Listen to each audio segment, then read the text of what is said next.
you're not. Back your hips up, down, up, down. We're from Jersey, baby. From Jersey, baby. We're from Jersey, baby. We're from Jersey, baby. Baby. And you're not. Don't you see most blacks have no computers, don't have the knowledge, the wherewithal? That's ignorant racist shit, Hanoi Jane. How do you think we drive cars, fly in planes, rent apartments, survive police pat-downs? We never leave home without it. We ain't stupid. Aren't you aware that the Save America Act is Jim Crow 2.0?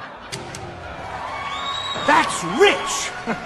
Coming from the party of Jim Crow. Voter ID stifles the votes of blacks and women and other key groups that make up the Democrat base. Like illegal aliens and dead people? Don't fall for this nefarious MAGA plot. Voter ID will destroy our cherished honor system and set America apart as the most racist, sexist democracy in the world. Jane, you ignorant slut! Not having voter ID is what sets us apart by promoting cheating. Listen to this song, which is a list of countries that require voter ID. Hit it, Professor!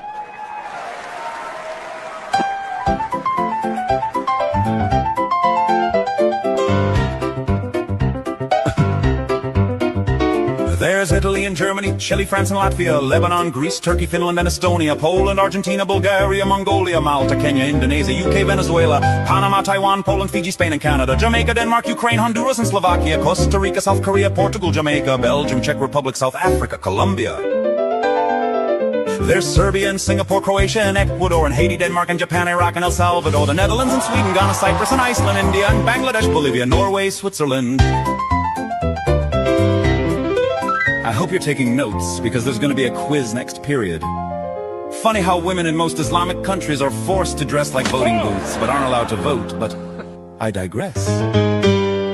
There's Israel, Ireland, Bosnia, Hungary and Pakistan, Nicaragua, Honduras, Lithuania, Kyrgyzstan, Macedonia, Austria, Peru and Slovenia, Nepal, Morocco, Mozambique, Zambia and Namibia, Cambodia and Myanmar, Mauritius and Sri Lanka, the Philippines, Australia, Moldova and Tunisia, Trinidad, Mexico, Thailand and Guyana, Montenegro, Suriname, Mali, Guatemala, Malaysia, Madagascar, Tanzania and Senegal, Uganda, Albania, Brazil and Romania, Luxembourg, Burkina Faso, Paraguay and Uruguay and several other countries, but strangely not the USA. If voters in these democracies don't have a photo ID, they can come to America and cast their vote illegally.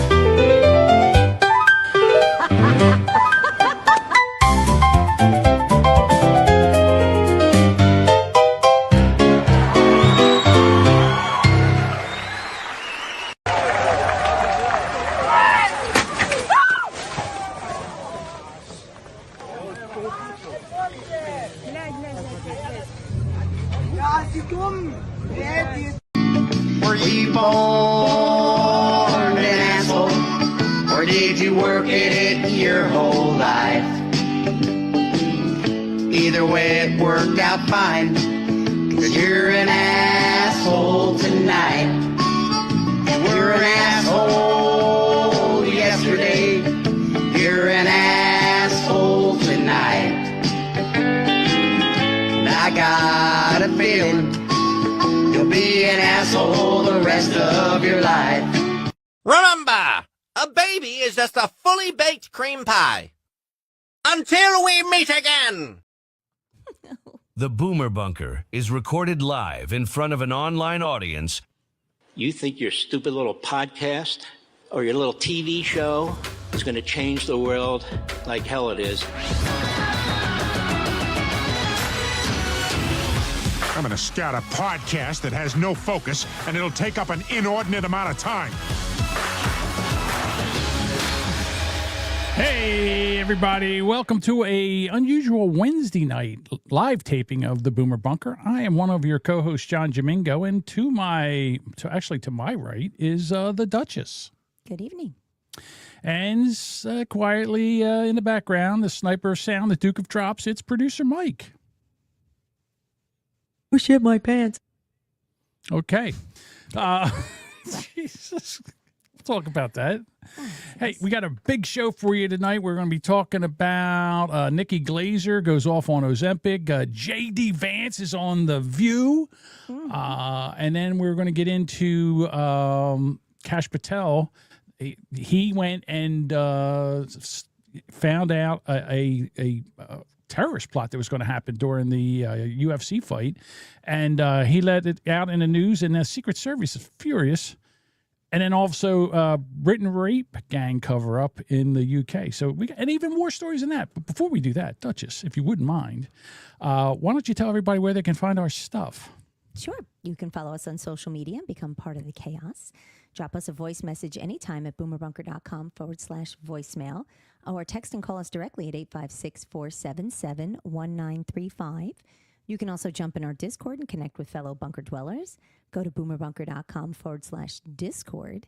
And all the social links you need are waiting at boomerbunker.com.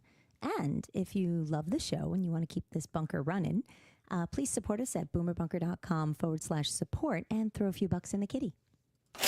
Money us. All right. Duchess. Yes. Nikki Glaser was, she was on Jimmy Fallon. It was Jimmy Fallon. And they were talking about Ozempic. And this was, in my opinion, a very refreshing take on Ozempic. Normally, there's a lot of infighting for people that are not on it. But here's what Nikki had to say. What do you think about all the Ozempic and all that stuff? Oh, I love it. I'm like, do it. I have no judgment. If you want to do Ozempic, hell yeah, girl. Like, I want people to feel more comfortable talking about doing it because I feel like there's like this shame. And the shame is only from thin people who want you to stay fat. Like, that's really where it's coming from. They're so mad that you're getting thin now because that's all they have, right? You have, like, you're dynamic, you have a good personality. So funny. And they're like, no, they're so mad, but they can't say it, right? They just go, no, you're stealing medicine from diabetics who need it. Like, that's their excuse. Like, anyone's ever cared about someone with diabetes who doesn't have it? Like, I do. I'm saying other people. Like, it's suddenly all these thin white women are like, diabetics need their meds. It's like, no, I think you're upset that Kathy Bates has a thigh gap. Like, I think that's maybe, she's coming for you. All right. So here's my take on this. Okay, I'm sorry. Duchess, why don't you tell us what you thought about this? Because you actually brought this to my attention. I did. I agree with Nikki Glaser. I think if you and your doctor think that you need to go on a GLP-1 and you hopefully use it correctly, it will absolutely assist you. I would just want to pull this up here. Dean says long-term bad effects. So is extended weight loss. Weight gain. Being heavy. Let's put it this way. Like not losing the weight, being overweight, being obese. That is not good for your body. It puts strain on everything in your body. And that's just it. So what is the lesser of these two evils? And I think that if someone's hopefully doing it properly and seeing a doctor on a regular basis and going for checkups, I think whatever you decide to take to help you get to your goals, I think is 100% perfect. And frankly, your health, my health, anybody's health is nobody else's fucking business. So if I take those steps to do what I got to do, that's important. So Aaron also brings up here, he says the problem with GLP-1 is you lose muscle mass as well as fat. Not if you continue to work out. If you do the healthy lifestyle and you follow the rules, and there are very specific things that you have to follow so you don't have, it doesn't fuck up your bones, you don't lose your hair, you don't just get like a deflated sack, because some people look just deflated. And that's not a good look. When you take and lose a lot of fat, and you have a lot of, and your skin is stretched out, you're going to have that. What did Bob put up there? Because I know Bob's a big fan of Ozempic. He says it hollows out your bones. How does he? Where are these tests at? Okay, so. Well, he said allegedly. Fallon wants to bang Glaser. Yeah. She must have had a nose job. Like, I don't know what's different on her. I think she's more attractive. Whatever she did to her nose, I think it looks good. All right. So I have a take on this. And you know who's complaining about all this? People that have never had a weight problem in their entire life. They're pissed off that somebody went and actually was able to, now they have this, and it does a lot. And listen, I've been on it now for 2 years. I haven't lost a lot of weight, but here's the other thing. Fat people, they build themselves a personality because they have to overcompensate. So now if they get thin and have a personality, all these good-looking broads, all these thin, good-looking broads, they have no fucking personality because people have kissed their ass the whole time. They've ridden the pretty bandwagon. That's people. right. It's very easy for them. Yeah. They've had pretty privilege their whole fucking life, and they've never had to work for anything. Now, all of a sudden, they get somebody that's pretty, thin, and has a fucking personality. They're gone. I mean, they're at the back of the bus. All right, so what does Aaron have to say? So Aaron says he's on one. He knows the rules, but if he wasn't on it, he wouldn't have to work out as hard for the gains, like for the muscle gains.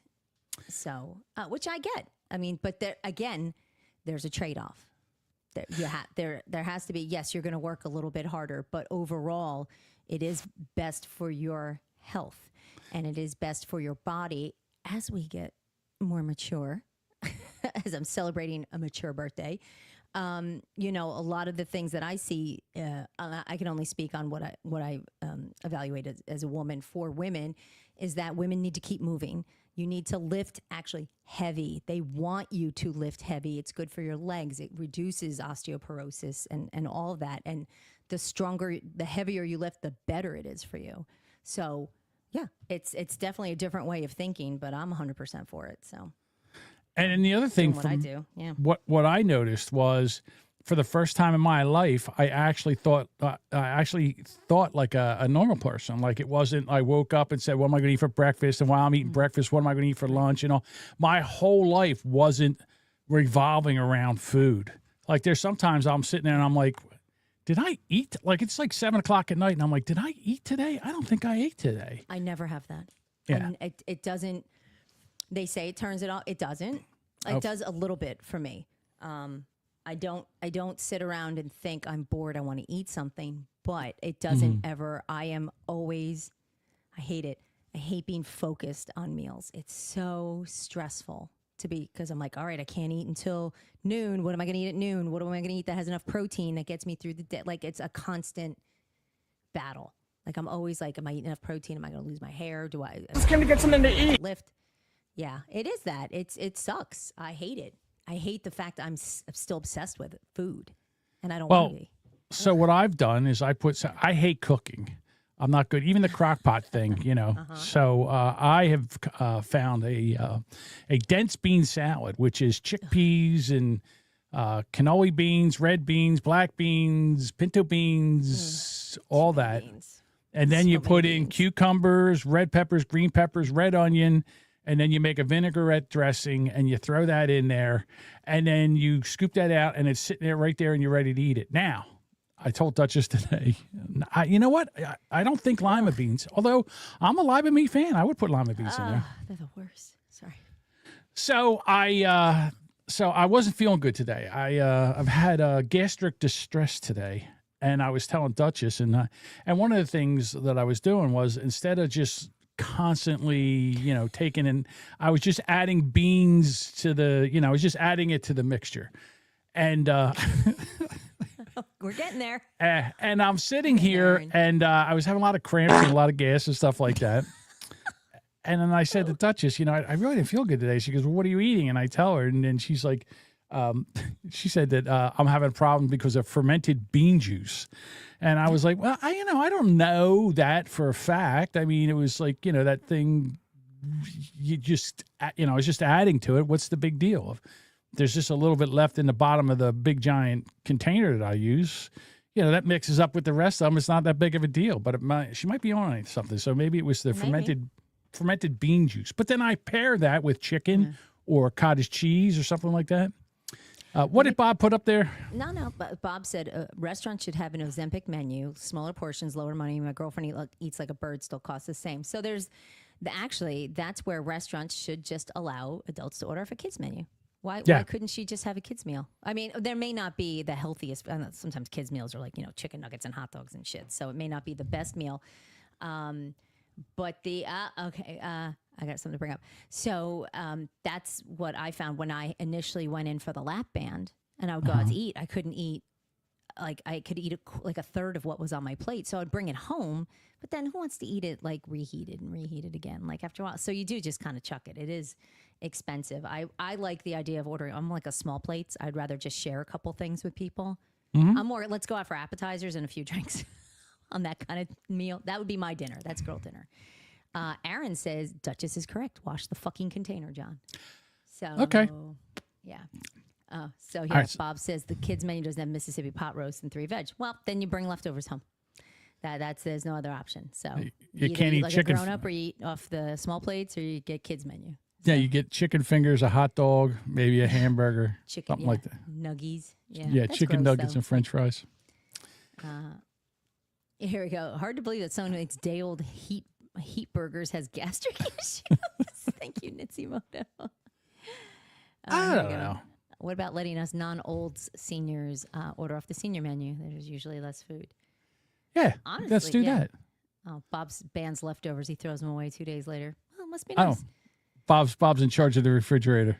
I keep, well, it depends. Like if I make something in the crock pot that I know I'm the only one eating it, like for the next 4 or 5 days, but it's like, again, it's like that hyperfixation meal. I'm like, I know I'm going to eat this for lunch for the next 5 days.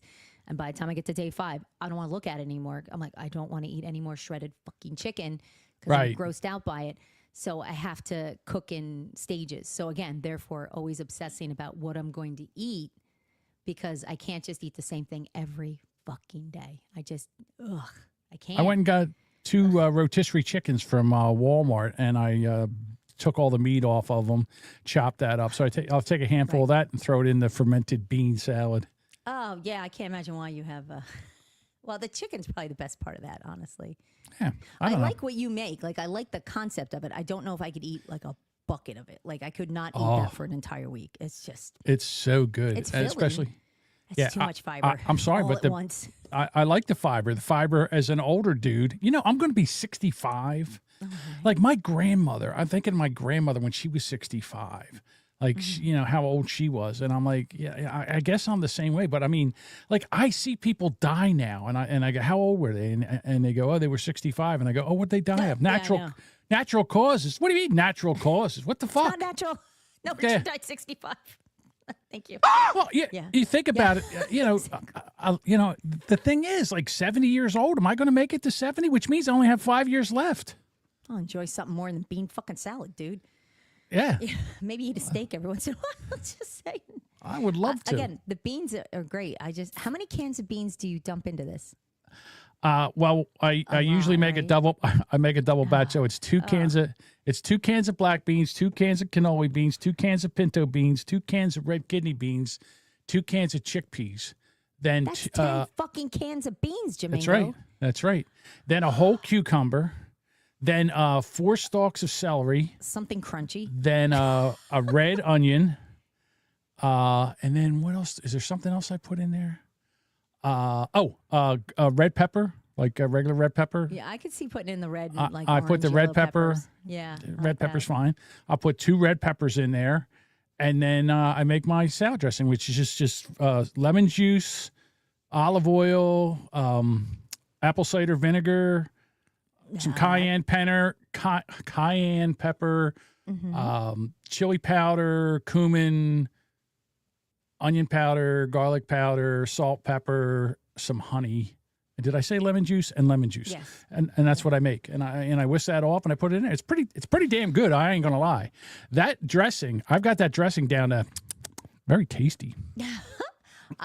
It sounds good. I would probably take out, like if I just made a single batch, I'd probably use 3 different beans. But I would probably also toss in, I'd probably put in, I like seedless cucumbers. I don't like the seeds because it makes it watery because the seeds, it's a little wet. So I usually use either the English cucumber or the Persian cucumbers, the smaller ones, and chop them up.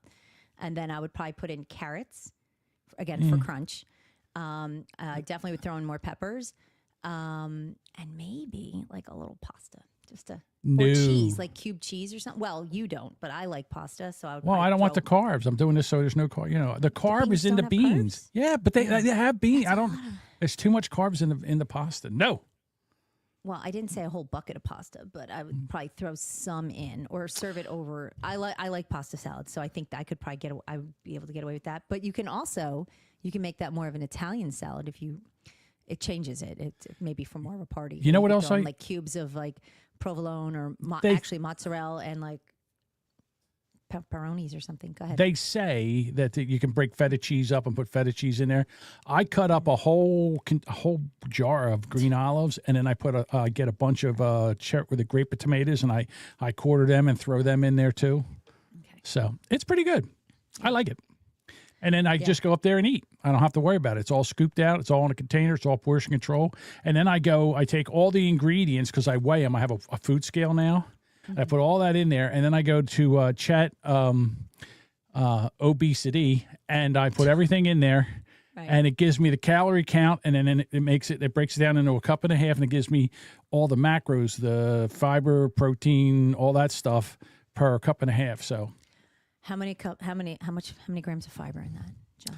I don't remember, to be honest. No, I don't think so. 2 digits? Clearly. I got to be honest with you. I'm not really worried about the fiber. I'm more worried about protein, fat, and carbohydrates. But I'll tell you this: it helps move things along downstairs. It gets everything moves. ChatOBCT. There you go. OBCT. Yeah, I don't know if I think I'm okay. I think if I start throwing beans in there, I think it would probably kill me. But I would try it. I don't want to make a batch. That would just be, it'd be one of those. Oh, Bob says that's the show title. I'm going to star it. That or fermented bean juice or something. But yeah, I know this is not like the most current events, but this is where the conversation drifts, folks. And Sorry. It's part of the boomer bunker. Because we just go where the wind takes us sometimes. But Aaron has some suggestions. Mix some Greek yogurt in the dressing. Ooh. Okay. Excellent. And then you have to put that lumpy cottage cheese in. Now I do have Greek yogurt, and that's the other thing I do is I make a whisk it all smoothie beforehand, right? And yeah, then but okay. I make a smoothie. I have like a Greek vanilla yogurt, probiotic Greek vanilla yogurt, and then I put strawberries in there and a scoop of protein powder and like a splash of milk, and I grind the shit out of it, and it's a pretty good smoothie. So it's pretty, So I'm doing all the protein because again, I'm on Manjaro and you have to keep your protein up and stuff like that. So that's what I do. Yeah, I don't think I eat enough. Unfortunately, I don't eat enough protein. No jokes, please. But I just don't. I don't want to. I just don't want to eat. Like, and that's the irony of all of this, right? Is I have to eat. I don't want to. So there's a bitch. Okay. So today on Road Rage 101, you weren't there. And Bruce had a concept because he's been inviting his Democrat liberal friends to come on and just say, hey, listen, come on the show. Tell us what you believe and all that. Let's have a discussion. And no one showed up. So what he did today was he said, hey, listen, I want you guys to be liberals, progressive liberals, and I'm going to ask you questions and you act like progressive. And I had so much fun playing a progressive liberal. It was me and Bob and Ken and Samantha. We're in there, and I said, hey, Kate, take a listen to this. I think you'll enjoy it. And not a fan. You aren't a fan. It wasn't my cup of tea for today, but that's okay. So you didn't find it funny? No, some of it was funny. I didn't find an episode. That wouldn't have been my thing, but. I wouldn't have thought just making fun of people for a half hour after starting the show saying we're not going to make fun of you if you come on. Oh, he said that. Yeah, I know. Yeah, I didn't. Show. I understand that. You just asked me why. No, I get it. I get it. No, I know. So I'm not a fan of that. And I understand that people weren't going to come on, but I don't know why Bruce is surprised by that. Like he lives by his politics. Mm-hmm. And which I get, like, I understand that sometimes, with where he is and what he does and what he enjoys to do, he's going to bump into people that are probably more not like him politically. But because I think it's hard, I deal with a lot of people socially through work that I just have to deal with. And I know their views are polar opposite, 100% the other direction of what I am, right? But I can't allow that to impede anything. So I need to kind of play neutral. And I think sometimes even if people shit talk, I'm just like, I'm not gonna shit where I'm at because I don't like what that person says. Now, if it was in my home or if it was in my environment where I can control that a little better or respond more, yeah.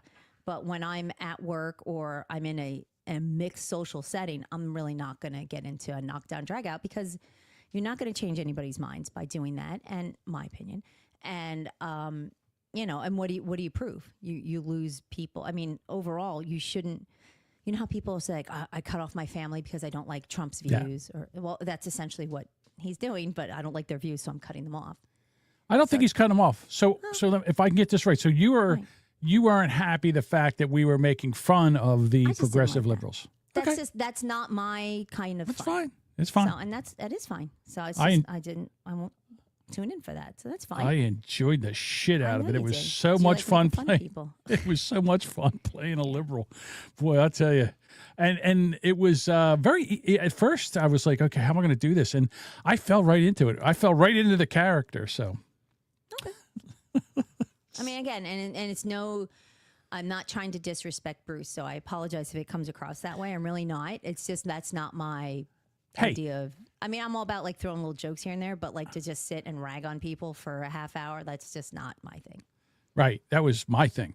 So look, no, it's okay. I mean, I understand you. That's not what you like doing. I had a great time doing it, and I didn't mind because, again, I feel that they do the same thing to us. So, if you can dish it out, you should be able to take it. And I had a blast. Everybody. That's not every single person. So, like, if someone comes on and wants to have a discussion, you know, the rest of the group making fun of them because you're like, no, I won't make fun of you, and you like, yeah, I will. So, like, that's. Well, we did have one guy show up, and he came on and he said he was from. He wasn't from England. No, and I think he was putting on an accent. But like Bruce, he follows me. He's some fucking junk spammer. He's just some like, I love you, pretty lady. Yeah, go fuck yourself. Okay, so when he came on and started talking, and Bruce is like, he starts panicking. I'm like, hold on, let's talk to this guy. Let's hear him out. Let's find out what he's. Spam. The guy hung up after like 30 seconds. Like, I asked him 3 questions and he bailed like the pussy that he is. No, but I think it wasn't. I don't even think he was legit. I think he was just like. Hello, pussy. Yes. Like, I don't want to say like a bot, but just someone's just going to follow. He's a troll. He's okay, but I don't think he was a liberal troll. I think he was just troll. I think he just trolls for a living on accounts. Like, is he from the Who's Right universe? Maybe. No, I think he's just some fucking dude from India or something. Like some Indian. Hello. wacko. Yeah, I mean, you heard his accent, right? Hello, pretty lady. He fell off the boat from England. I felt like he was just a guy putting on an accent. Hello, pretty lady. I love your feet pics. Yeah, I get it. I get all kinds of weirdos. X. What was my motivation as a liberal? What I did was I picked all their talking points, and I just leaned into it. It was a lot of fun. I'm not going to lie. Compelling arguments. What I did was I turned off one half of my brain, and I just said whatever fell out of my mouth. I was a perfect liberal. All right, speaking of dumb liberals, J.D. Vance went on The View, and people, again, both sides are polarized. He shouldn't have went on. He should have went on. Did you get a chance to see it? I've watched some clips. I think he did pretty good, and I don't think he should avoid shows because, then it's like, what is he, afraid of 5 dumb old ladies on a fucking TV show? Please. That would give them way too much power. Like, well, we invited him on and he wouldn't come on. So, please. Looking at what he deals with every day, do you think those 5 old bags are a problem? No. No. He went out and he was perfectly charming, as he is. He is. He charmed a couple of them.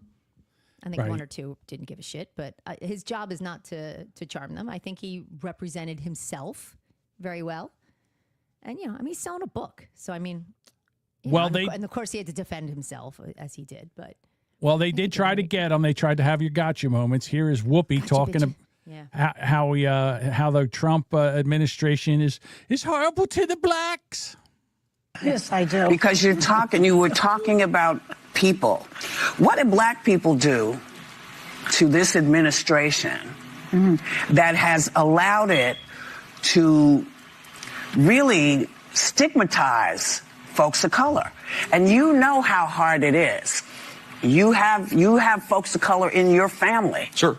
So when you see, things, the Emmett Till stuff coming down, or them doing all kinds of removal of information of black heroes, how does that sit with you? Well, what exactly are you talking about, Whoopi? Because you just, I know Emmett Till was the kid. No, I want to know what she's. You don't know what I'm talking about. To your actual point. So in a lot of the museums, there's so many. Where they're taking down the actual history that happened in this country, slavery. Look at his face. He's like, huh?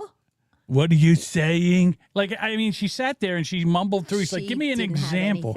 Nothing. Yeah, he asked for an example, and you hear the audience went, "Oh." Like, well, but he's right. Like, give me examples of where we've removed things that pertain to slavery. The only things that have gotten removed in pertaining to slavery have been white Southern generals and white statues of the Confederates, which I'm not a fan of removing history. I understand how it could be offensive to people, but that's history. Like, pretending it didn't happen doesn't make it not happen. Right. It's good to learn from things that were maybe terrible mistakes and awful times in our history so we don't repeat that. It's important to know. And the fact that when he pressed her, and not very rudely, I thought, he's like, well, give me an example. She was like, oh, well... and there was no producer whispering shit in her ear for her, and she was looking for that. Oh yeah, she was hoping someone would tell her like anything. Yeah, and she came up with nothing. No, nothing. Yeah, you could see that she was looking for the producer, and then hey Steve, Shane McShane's here. He says Yentapalooza. Sorry, right? Sorry. Never mind. I don't have it. Okay. I was looking for my voices. I can't find my voices. Damn it, John. Hold on. Bob? Here it is. Oh, okay. Sorry. Sorry, Whoopi. You're on your own on this one. We don't have anything for you. What do you mean you don't have anything? No, I'm sorry. He hasn't done any of that. So you're on your own. Try to figure something out. So, oops. How do you get this thing? Turn off. There we go. So Bob says Whoopi gets $8 million a year for The View and has a net worth upwards of $60 million-ish. She's so oppressed. Yeah. And Vance should have said, now wait a cotton picking minute. Bud fucker. I would love that one. And Sparky says, taking down history, wait, which side was it that removed the statues and the lady from the pancake box and the butter container? That was the Dems. Yep. And Uncle Ben, the rice guy, yeah. And Aaron says, the side that tears down statues and monuments bitches about taking down pictures. And Shane McShane says if they can remove history, they can repeat history against their new target, white people. White people. That's right. So then he got into it. I'm sorry, go ahead. White. Everyone knows you can't be racist against the white people. The white peoples. Yeah. So then he got into it with the two dumbest broads on here. Well, those two crows. Anna Navarro and Sonny Hostin. And again, yelling over them. Those two. Who used to work and be my colleague that have tried to find evidence of that. There is no evidence that Maduro was releasing people from insane asylums or jails like Fidel Castro did do. This was made up, and we just can't, accept it without pushing back. Anna, we know that there were people who were released from prisons who were encouraged to come into the United States. It wasn't the Mariel, Mr. Vice President. It wasn't where it was like a purposeful. So. It was, but it wasn't. But that's not the one I'm talking about, right? Right. So you can see, it's funny. I'm really locked in on this now. So you can see as she's talking, he wants to jump. She's talking and he wants to jump in. I'm going to just shut the volume off here. Watch his body line. He's rocking back and forth. He wants to say something. Like, look, watch this. He rocks back. He's listening. He's smiling. He's like, okay, let me, I guess I can't talk yet. She's still talking. She's not saying anything. And so now let me talk. So now he finally gets to talk. She's been blabbering on. Let's count how many seconds before she interrupts him. We know that there were people who were released from prisons who were encouraged to come into the United States. 3 seconds.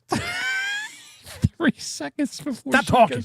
3 seconds. She won't let him, because as soon as he comes back with an answer, she's got to cut him off because this is going to ruin her narrative. It wasn't the Mariel, Mr. Vice President. It wasn't where it was like a purposeful release, open up the jails, open up the insane asylums, and let people flood Florida. I've been through that in Miami. If you go, it may not have been like Mariel, but if you go back to the caravans that were happening in 22, 23, we know that those things were funded. They were in some ways supported by the government. There was absolutely so I don't know how you define support or not support, but if people are encouraged to come into our country after having spent time in prison by their own governments, I think. So he's an art. I tell you what, he's way better at it than me. Gotcha, bitch. Yeah. I hear music. There's somebody. It's the ice cream truck driving by. Oh, see, I know when there's an ice cream truck.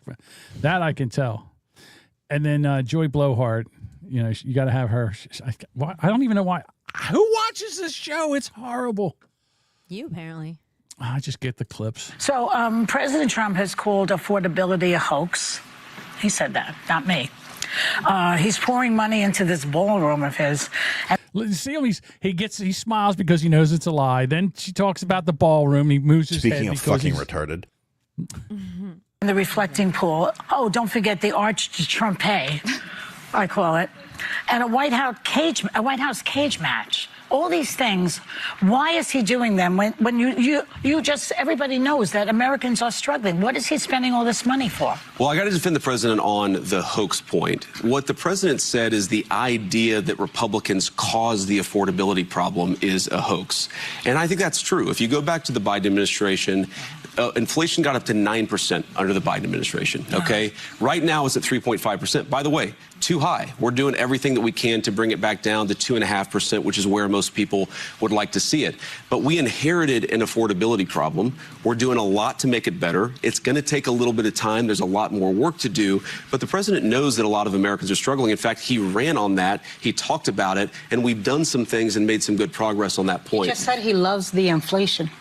What he said, Anna, what he said is that he loves the fact that the inflation is going to come down when this war is over. That's what he said. That's not what he said. That wasn't a direct. Are you his interpreter or are you his vice president? Come on. So, anyhow, he did a good job. He's been on all. I guess he's pushing a book and he's trying to sell this Iran deal, and they're all complaining because where's the paperwork on this? We need to see what the paperwork is. Ben Shapiro's all upset. He says that Vice President Vance has screwed this all up. I don't, again, I'm not 100% sure what he thinks should happen. I just know that we wanted to go over there. We wanted to stop them from getting a nuclear bomb. We wanted to stop them from charging a toll to go through the Strait of Hormuz. And we wanted to cut down their capability of being able to finance terrorism. He had 17 months, done nothing to help inflation. Okay. I don't know. All I know is right now gas prices have dropped almost 70 cents a gallon here. Mm-hmm. Every new administration in the White House says they've inherited issues from last minute. Both sides say that. Okay, I get that too. Yeah. Well, it doesn't make it not true. I mean, it is true. Oh, well, I'm not paying $6 for a dozen eggs right now, am I? Right. No. No, I'm not. Mm-mm. A gallon of milk is not $8. I'm not paying California prices. I can tell you that. Yeah, and then whose fault's that? Who's California prices? Why are they so high? Because of the taxes. They're bullshit. Fucking mess over there. Mm-hmm. God forbid. And you know what? We're like, whatever happens in California ends up happening here in the next, like year and a half. It kind of migrates. New Jersey looks at California and says, boy, that's the stupidest thing I've ever seen. Let's do it here. Yeah. All right, Duchess. I don't know where else to jam this in, so we're just going to take and have you read a Trump tweet. It's time for Trump. Tweets read by Kate. Will Trump be happy or irate? Will it make us laugh or will it be a groaner? Either way, Sparky Toaster will have a raging boner. Have a raging boner.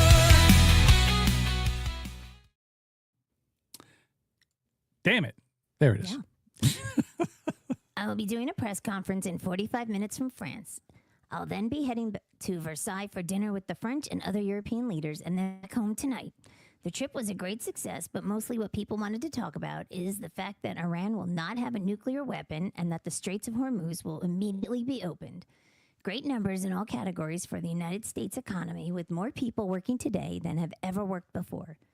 Over $19.1 trillion being invested in the USA, with factories and everything else happening. But, importantly, recent stock market numbers are through the roof because of the settlement, and likewise, oil prices are tumbling down. President Donald J. Trump. Trump tweet by Kate. Was it fire or just fate? The chat will set it straight. Trump tweet by Kate. That was a Trump tweet read by Kate. Did she Jamingo or was it great? Now the chat decides her fate. That was a Trump tweet read by Kate. Hang on a second. So Nitsimoto just put something. You just put something on from Nitsimoto. As of Tuesday, we had 17 days of our strategic oil reserves left. Trump had to get this war ended. Where did he get that information? Because from what I understand, we're not importing any oil from over there. How did that drain our strategic oil? Where did he get this information from? I would like to know that. It sounds like a bunch of bullshit to me. It sounds like you and Nitsimoto should have a podcast. Or at least an episode where you debate. I don't know. I don't know where he gets this. Like, I didn't hear any of this. I didn't hear we only had 17. Where did this come from? Did you get this from Nick Fuentes, the grouper, or maybe it was from Tucker Carlson? I don't know where he gets this shit. Maybe Candace Owens. Candace Owens? I heard from a guy that told me something. He's off the record that he said that we only have 17 days of the national oil reserves left, and if that, we would be out of oil. How does that happen? Meanwhile, Trump's over there. We've been taking ships and millions and millions of gallons out through the Strait of Hormuz. They didn't even know it was happening. So that's why oil prices stayed where they were. I just, none of it makes sense. If he comes up with anything, just let me know. All right. When Donald Trump announced that they were going to have a UFC fight on the front lawn of the White House, I thought to myself, that's a terrible idea. That's a terrorist, and he did it in such a amount of time where they could plan everything. I'm thinking to myself, we're going to see there could be problems here. And guess what? There would have been. Shocker, there was. Except the FBI and the Secret Service foiled a plan. Again, Signal. They were talking about it on Signal.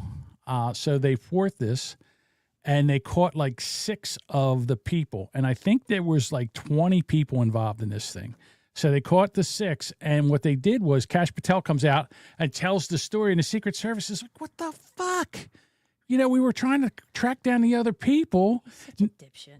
Now you just came out there and you're looking at the people on the left and the right at the same time, because I don't know what the fuck's going on with his eyes. Mm-hmm. And you come out there and now they're going to go underground. We're never going to fucking find them. And then they can do something else. Why? Just shut your mouth. Again, you got to go out there and pound on your chest. Look what we did. We stopped this. Yeah, you stopped this one, but you let people get away that were planning this, and now they can go plan on something else. I mean, cut me a break. And the other thing is,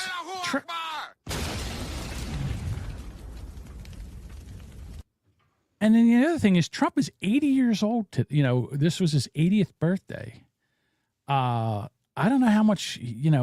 This is a lot of pressure for an 80-year-old man. Mm-hmm. I've heard, people say that they don't think he's going to make it through the other 2 years. That they think that be able to do what he's doing right now, working the way he's working now at his age. It's a lot. It's a lot for anybody who's any age. So much less 80. Mm-hmm. So I believe that I've never seen as many death threats and as many assassination plots on any president than has been on Trump. And I blame the media. I 100% blame the media. They make it like they just make us not human. Like if you can just We're vermin, we're trash, we're Nazis, we're whatever. It doesn't matter if you eliminate people, right? Yeah.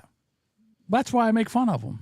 That's why I make fun of them, because they do the same thing to us, and they get away with it. They're allowed to do whatever they want, but as soon as we fight back, then the next thing you know, they play the victim. Oh, they said this about us, and oh, the horror.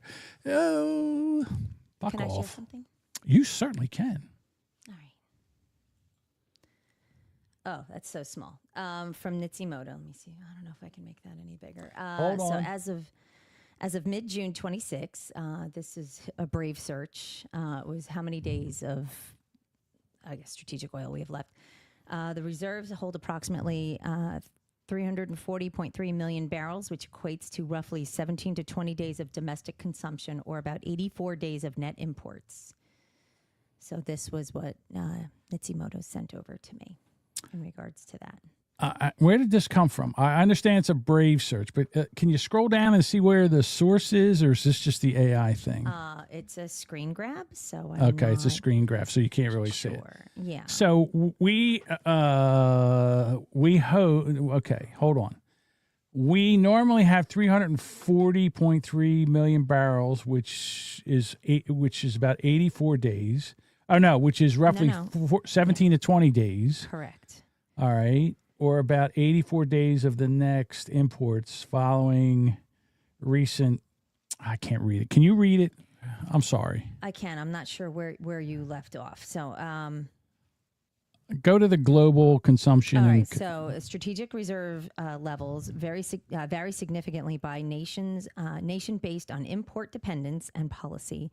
While the U.S. maintains the world's largest absolute volume, other nations hold far higher reserves relative to their consumption needs.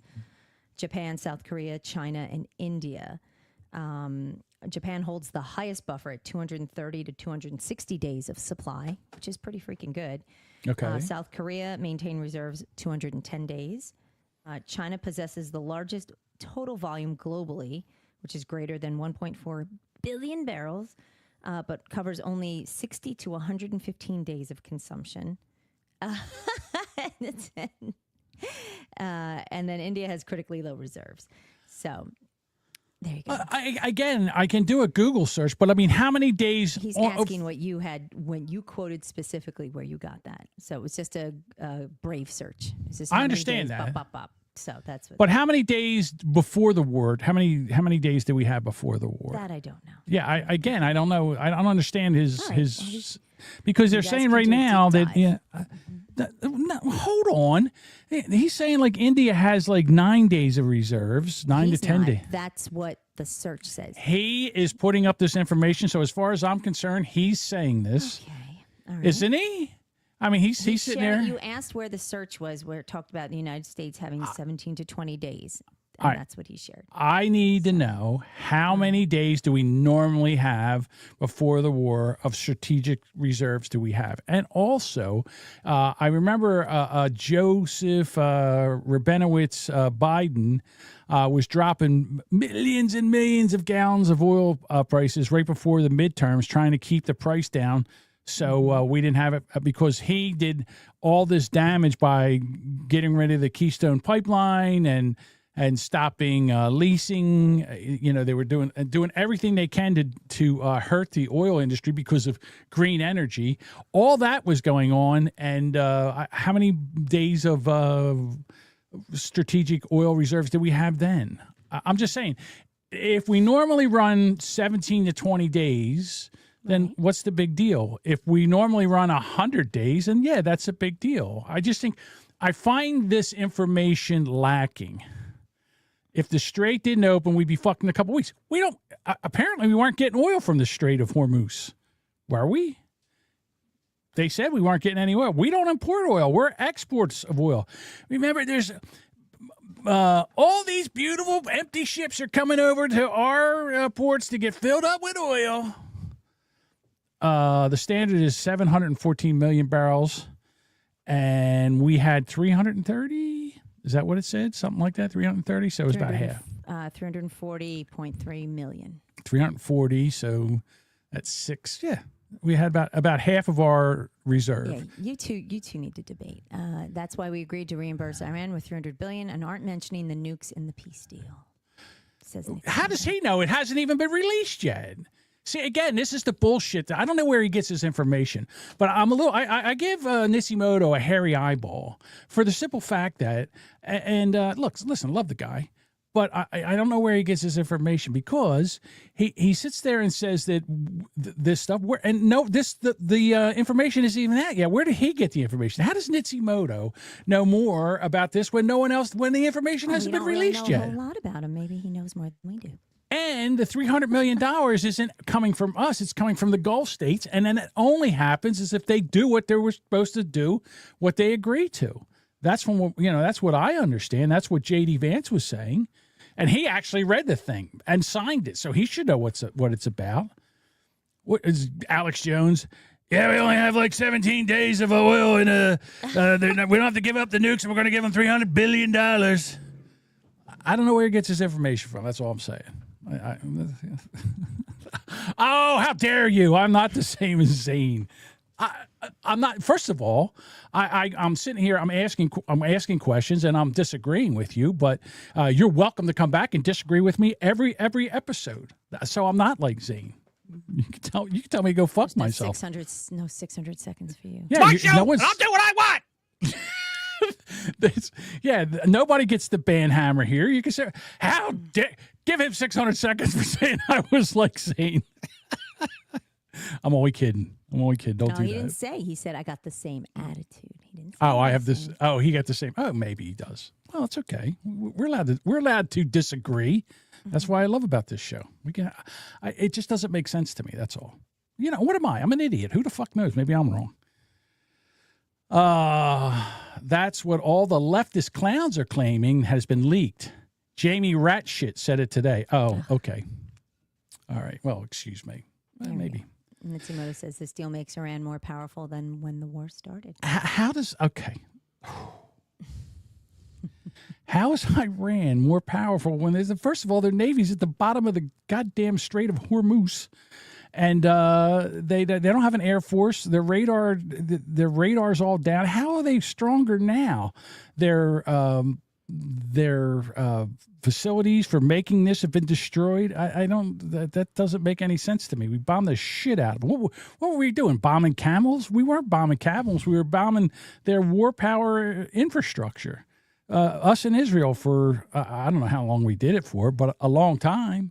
We were dropping bunker buster bombs where their nuclear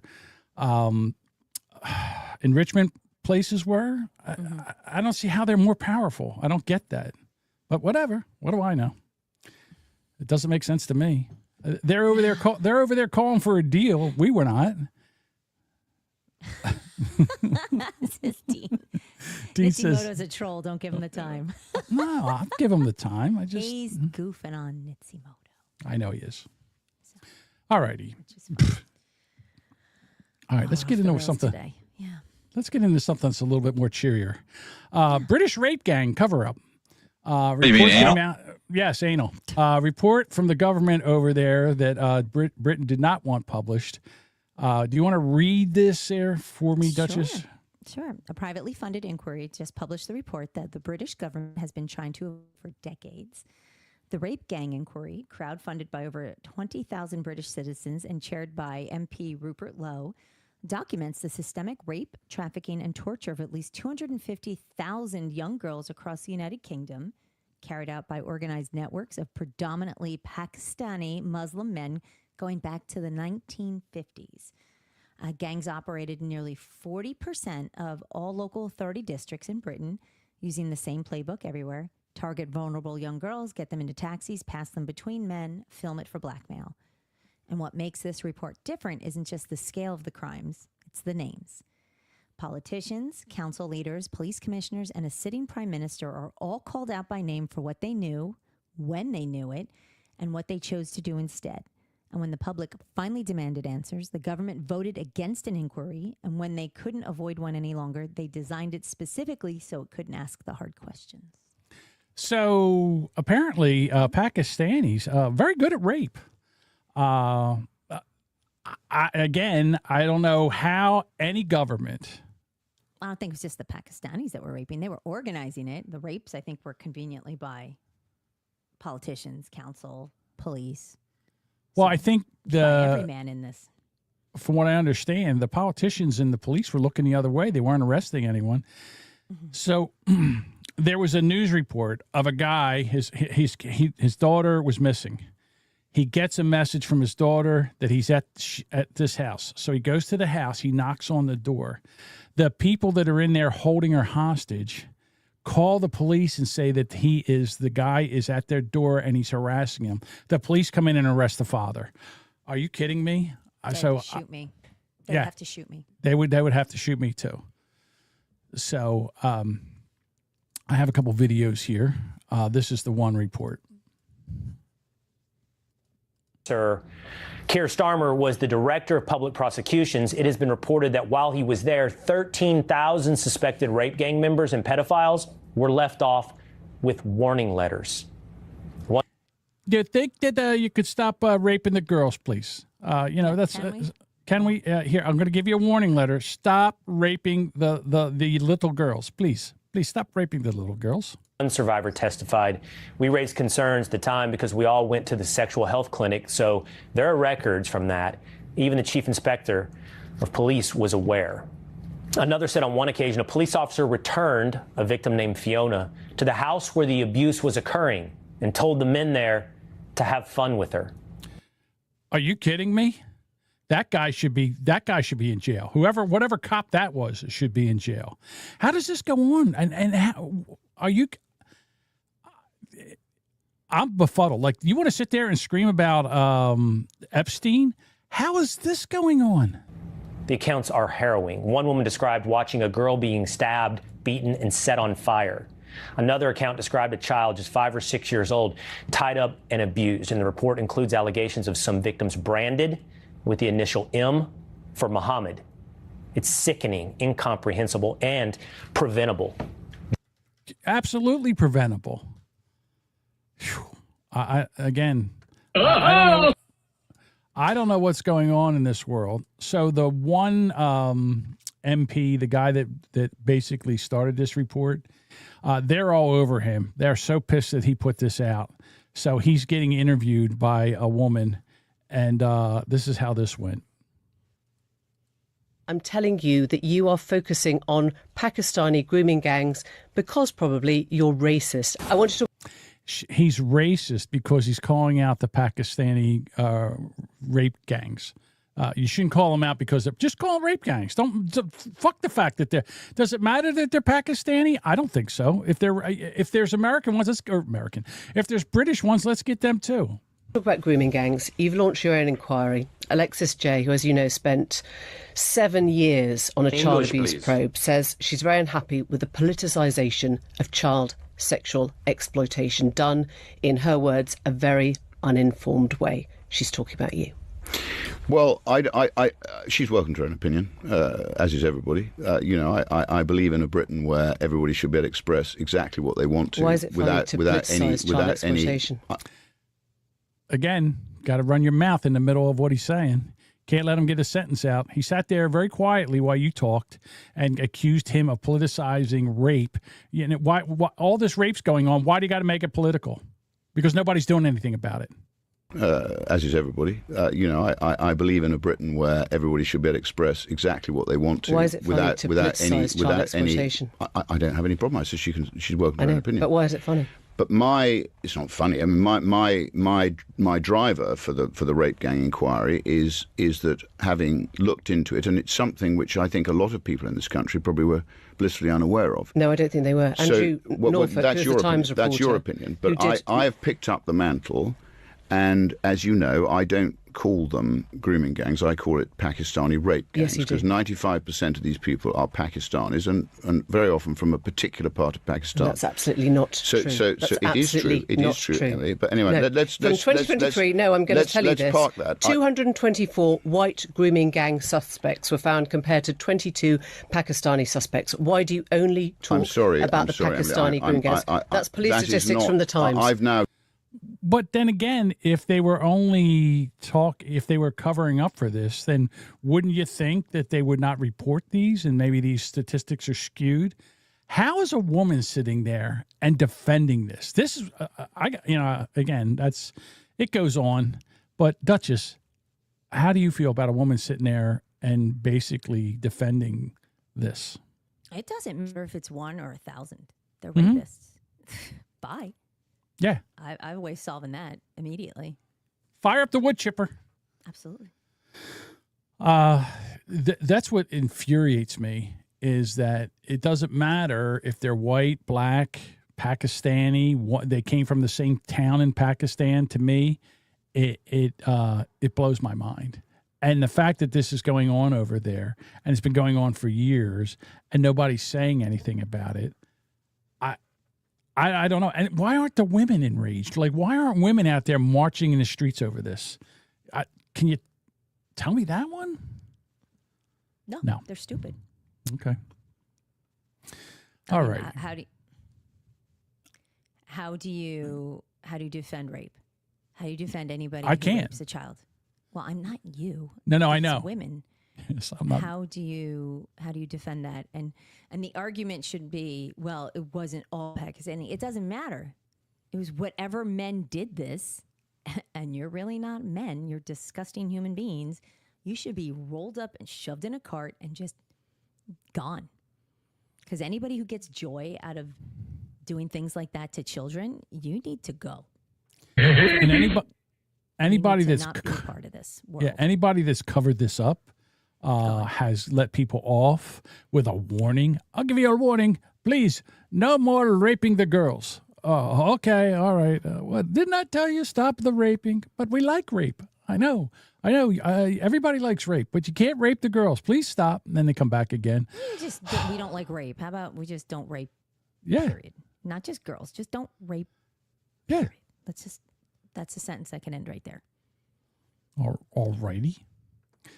All right, Duchess. I have this next story I want to talk about is a teacher that is accused of having sex with her adopted son, was turned in by her ex-husband, and they found a bunch of texts. So if you wouldn't mind reading this one, please. Mom of 6, who is also a former executive for the Spokane Angels, a nonprofit that helps foster kids, is accused of beginning a sexual relationship with one of the boys in December when he was just 17. So this article's all, I'm sorry, I didn't realize. Let me go back. Washington State teacher accused of having sex with her 2 teenage adopted sons was busted after her estranged husband handed in a slew of twisted texts between her and one of the boys. Amber Swain, 35, of Newport, was charged with incest earlier this month after the ex exposed her alleged sexual allegations with the 17 and 19-year-old boys, according to court documents. Sorry, I thought this was all a title. In a sexually charged text message, one of Swain's adopted sons told her he wanted to sleep in her bed again, quote, again, just once. No, she wrote back, according to a probable cause affidavit. I love you so much. Nothing like that is ever going to happen. You will find someone you love being with like that and care about. So this woman is just despicable. She adopted one of the boys after first. Hey, are you guys doing incest? As a struggling third grader in her classroom in 2017, authorities said. In police interviews with the unidentified teens, one of her adopted sons alleged that he had sex with her many times, including just 2 days earlier. Ugh. The unidentified teen said Swain had allegedly asked him, should we be doing this? They all say that, right? During their first encounter, and he said yes. Well, okay, if you say so. Bang my mom. Some of this is doubled up. I'm sorry. Okay. All right. There's some information that's doubled up here. He told police that it was normal for them because they had cuddled since he was young, court documents state. Things got handsy. That's all I'm going to say, he said when officers pressed for details. Ugh. He described putting his hands inside her clothing and that they changed positions several times. He said that she moved his hand away after 2 minutes, told him they could not do this, and then they stopped. When she was asked about the incident, she first denied sexual contact with her adopted son. And she later said the boy touched her leg while she was asleep and that she froze and moved it away twice. Why he was right there, I don't know. Eventually, she allegedly told cops she did not know why, but she leaned in, adding that she was like half asleep or something before pushing his hand away. She also denied having a sexual relationship with the other boy, but eventually admitted to having sex with him starting in February of this year. Detectives informed her that the victim said their first sexual relationship started in December, making him 17 at the time. She was arrested on suspicion of first and second degree incest after her estranged husband, from whom she's separated, handed over the text messages to Washington's Department of Children, Youth, and Families. She was placed on administrative leave from the school, the alternative high school, after her arrest. And she was previously an executive director for this particular nonprofit, Spokane Angels, and built a public profile advocating for foster children. So she's a super winner. I'm sorry, did I bore you? No. Why? Okay. Why are you saying that? Oh, Sparky asked if you were asleep. No, I got boner. I was reading along with you, to be honest with you. Okay. So here's my question. I can understand sexual abuse. I can incest. They're adopted kids. How is it incest? Or is it just because she's adopted them? They're her children. So, okay, so it still doesn't have to be DNA things. Like, in other words, let's say let's say that he got her pregnant. The kid wouldn't be retarded like it would be if it was his real mother, his biological mother, right? You're saying that's the big question? Yeah, well, yeah, kind of, sort of. That's your big question out of all this. At least she didn't get pregnant. In other words, kid? I don't believe it's incest. I definitely believe it's sexual abuse of a minor. That I believe. She adopted them. They were her. Technically, when you adopt them, they're your children. So whether it's a blood relation, oh come on. Okay. Okay. I'm just saying. No, I don't agree with any of this. I'm just saying. I find the charges. I don't think the charges were right. I think they should have been a sexual assault, maybe even statutory rape. I'll go with that, but. Incest? I don't know. Whatever. I want to I would love to follow. Just imagine the husband. Like, how did he get the texts? The only way I can think that he would got the text is if the son sent it to him. And I think what happened was she started having sex with one and then switched over to have sex with the other one. And the first one got jealous and dimed her out. And now she's going to be in big trouble. I don't know. I don't. No. Well, one of them said he'd had sex with her many times. Yeah. So it wasn't just like 17 and she just started to jump on him. I mean, clearly this was a history. Mm-hmm. So he could have been younger. So, I mean, and she adopted them. They're her kids. You don't fuck your kids, whether they're blood I agree or with that. adopted. That's just... there's a whole thing over at Pornhub with nothing but stepdaughters and stepfathers. So, again, I don't know. And again, I know it's all role playing. I get that. But from what I understand, it's quite the genre of porn. Sparky says, I must admit, I'm thinking the same as John. Incest should have been called rape. Yeah, there you go. Oh, could have been both. Could have been both. And Aaron says if he was paying the phone bill, he could pull the texts. Oh, you can? Or if you read the texts, if you have Apple, you can read texts on anything, can't you? I guess you can.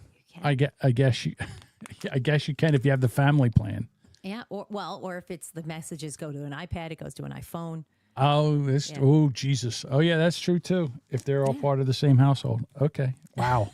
Aaron says, yeah, because teenage boys never lie about getting laid. No. Well, your mother, your stepmother? Right. Mike is on your side. Team John. Incest implies family DNA ties. Okay. It doesn't. Okay. All right. Okay, you have a stepdaughter. Yes. Correct? Yes. Would you consider that incest? I would consider that disgusting and of course, I'm not saying yes. you would do that, but if that's that. I don't think it's incest. John, incest advocate. I don't consider it incest. Incest has to be a biological child, I think. It has to be. I believe it does. Next time you're going to do that, make sure it's a biological child. Is that No, next time you don't do it with anybody. But I'm just saying is that if it's a biological child, it's incest. If it's not a biological child, it's rape. There's a difference here. I'm all about the facts. The Duchess is she's Googling away. All right, what does the Google machine say? First of all, what'd you ask it? Actually, I actually Googled what determines incest. Okay. And the Google machine says? Well, of course, it throws up an AI overview, which I'm trying to. I know, I'm just trying to. Okay, it says it's a. Oh, this one's interesting. I'm not sure what some of these networks are, so I'm just looking at quick headlines. Incest is the forbidden sexualized relationship between family members. Okay. Doesn't say blood, but all right. Consent and age in the context of adults. Incest is defined by the degree of biological or legal relationships. However, when minors are involved, it's universally classified as severe child sexual abuse or statutory rape, regardless of biological proximity. Okay. So it's saying it will include poor adopted kids who are like, well, it wasn't incest. We're not related. Okay. So that's probably why that's there. Mm-hmm. Sparky goes, let's look up the definition of incest. Shall we? I'm good. That's I don't want to Google anymore. I don't need the FBI kicking my door in. I can see Paul saying, like, looking at your Google search, what is incest? What the fuck is going on here? Oh, what determines? But yeah, I want you to get in trouble for some show research for once in a while instead of just me. I Googled it. I know. Carefully, still icky either way. Yes. Aaron is correct. Officially, it's icky. Don't do that. Yes, Don't stepdaughters. have sex with any biological or adopted kids. Members. Let's say that. Please just don't. All right, Duchess. Let me. All right, so you know how I despise YouTube, and I love YouTube for the information and the content that's on it. I despise YouTube as a business and what they do because they just willy-nilly will take your content down, willy-nilly if someone complains about it, and then you can't get a hold of anybody unless you're someone that is a big person or has a lot of subscribers and all. So. Boy, I tell you, we got to fix that. I don't know what's going on over there, but whenever you move or something like that, the noise comes in, and it's not your fault when I do that. It's not your fault. It's just a situation we're going to have to fix. Okay. But I don't know why it's doing that. I can't. Trust me, it keeps me up at night trying to figure out how to fix that.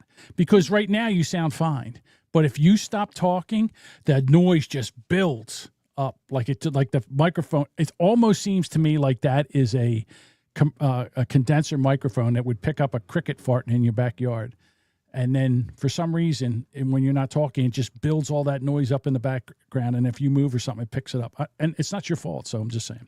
Anyhow, back to YouTube and what a shit platform it is. So we have this one lady, and she's very popular.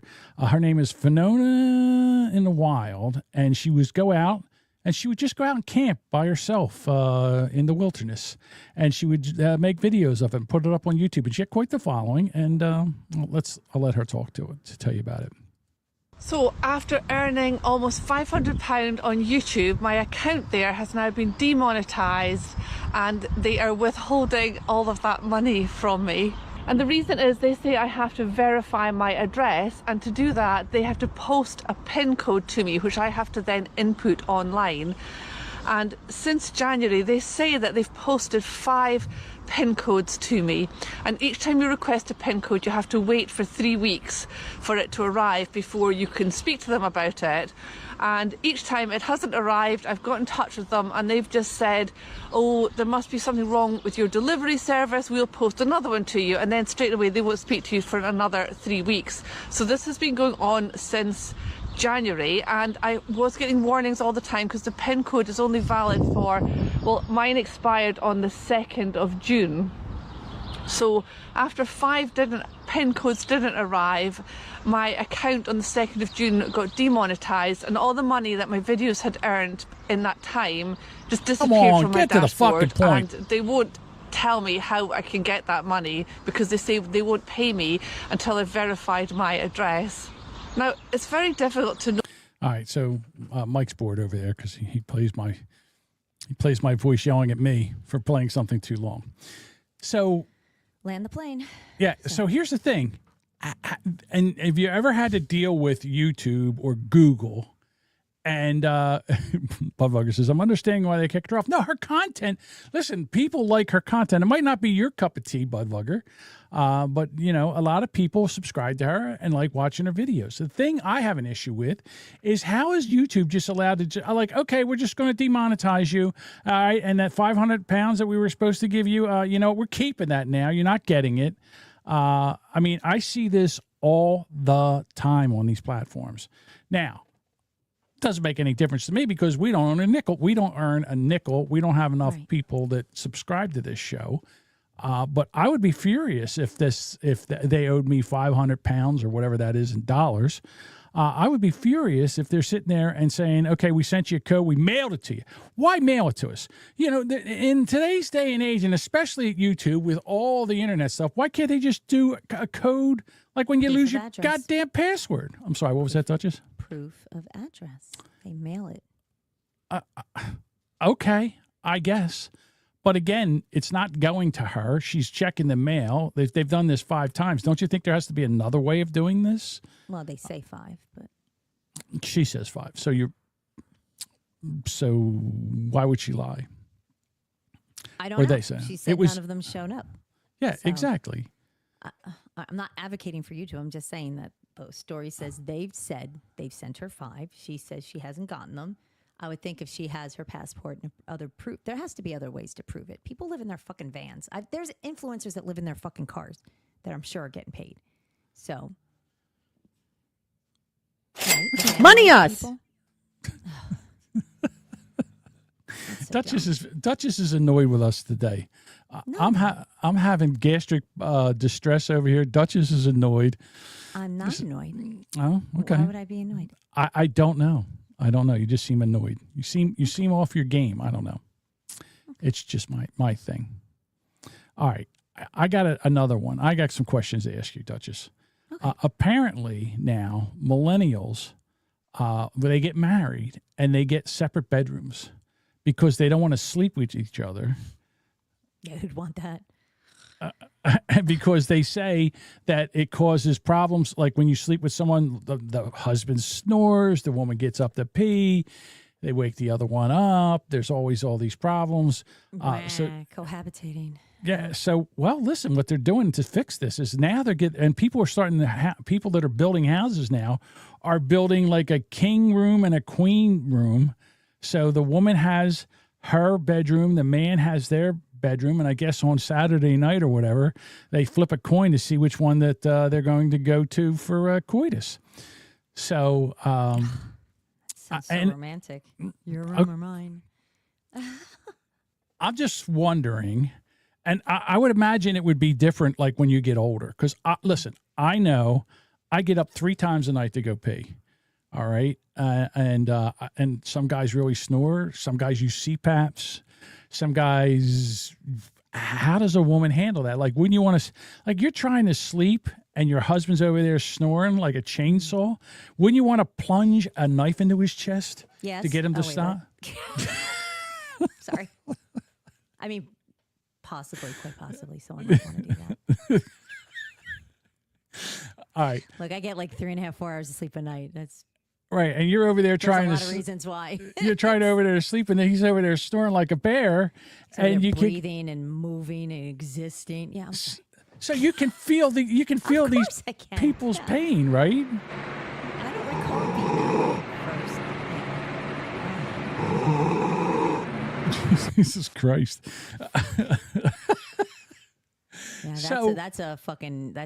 that's a hard push right now. Like, would you do that? Would you get separate bedrooms now? Because it seems like you're having a little bit of problem in your own marriage, you know. Well, I wouldn't say it's a problem, but Sounded like a problem. No. It's not consistent, but it is frustrating when it happens. So we do have a guest bedroom that sometimes I haven't, but You've kicked him out? no, Oh, I have never ever kicked him out. I don't do that, but he knows he's not 100% or he's not feeling right. He removes himself. So No, it's very nice of him. it is nice. I don't make him leave. That's not it. You at don't all. go, no, please snore No, if and he's move leaving, it. I'll be like, bye. But I'm like, all right, get some rest. Now I can sleep too. It is challenging. Well, I think it's as we have matured, things change. Mhm. So, but yeah, it sucks. I feel bad. Like I don't. My goal is never to kick him out, but I'm like, look, neither one of us is getting any sleep, so one's got to go. Yeah, something needs to happen here. Get the fuck out of here with you. So I'll just say this. I remember when I first went one time to Pennsylvania to go hunting with my family, and Jimmy was my cousin, and somehow I drew the short straw, and I was in a room with Jimmy. And I've never heard somebody, this is before he got his CPAP, I never heard somebody snore as loud as he did. It was horrific.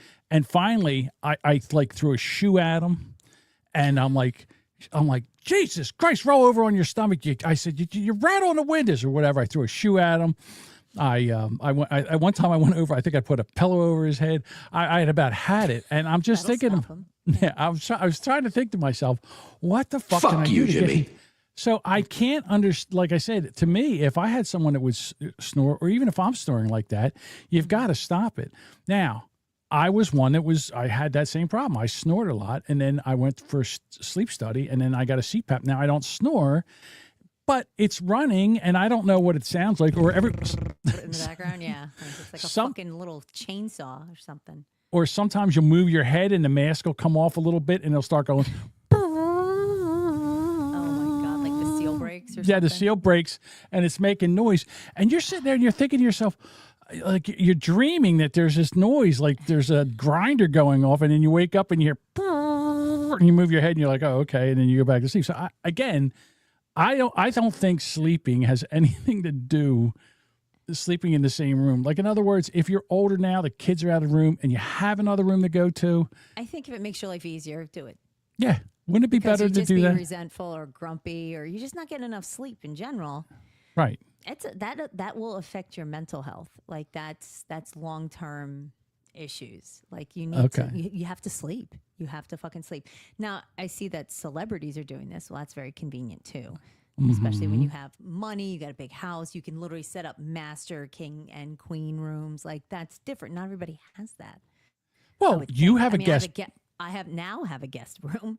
This is my other room. I'm not sleeping in here next to a guinea pig. Well, I understand that. There's also no bed in here. But well, yeah, the first thing would go is the guinea pig, and then I would put another bed in there. He's still hanging in here. Goddamn guinea pig. When he goes, I'm rearranging this space, but I think I'm not even sure. But if I was, good thing I'm not there. If I was Paul, that thing would just you'd come home from work one day and the thing, look, dead. It's I would walk. You would go to work, and I would walk in and grab that thing and bang its head against the wall. I'd give it a rabbit punch behind the ears and then just lay it down there. Oh, it's the same. He must have died. Oh, he passed. Okay. Oh, see, Aaron says that's how it happens. I sleep like 4 hours a night. Yeah, I do not get consistent. I'm exhausted. I don't know how I function in life, really. I don't either. If I get 5 hours of sleep, that's a fucking win. The weekends I catch up, maybe getting 6 or 7 hours. But during the week, it's very difficult. Actually, I've been having issues waking up in the morning to go to the gym because someone else you don't is get really any sleep. Restless. I can't. My alarm went off this morning. I just shut it right off. I couldn't even get out of bed. Right. I'm so tired.